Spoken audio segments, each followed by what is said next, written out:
Max framed me at Boy Scout camp, so I used his tiny bladder and a tube of glue to wet his whole world.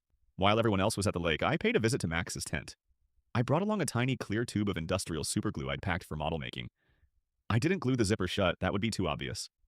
Instead, I carefully applied just a few drops deep inside the tracks at the exact spot where the zipper sat, when fully closed, right at the bottom.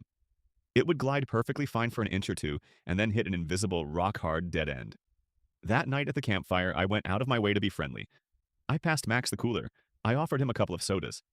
He took them, laughing with his friends, thinking I was trying to buy his forgiveness. I went to bed early and waited. Right around 2:15 a.m., I heard the rustle of sleeping bags from the tent next door. Then the faint zip of a jacket. Then came the tent zipper. Zip, thump. A pause. A soft grunt. Zip, thump.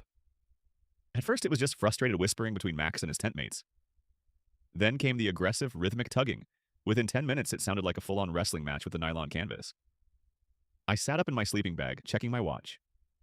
10 minutes. 15 minutes. With Max's biological clock ticking loudly, frustration rapidly spiraled into sheer panic. The whispers turned into frantic, breathless begging to his friends to help him pull it.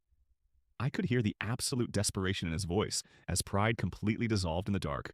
By the time someone finally thought to use a pocket knife to slice through the canvas from the outside, it was entirely too late. The next morning, Max and his two friends spent the rest of the week sleeping in a tent that smelled heavily of humiliation, ruined sleeping bags, and incredibly poor decision-making. Nobody ever brought up who started the fight again.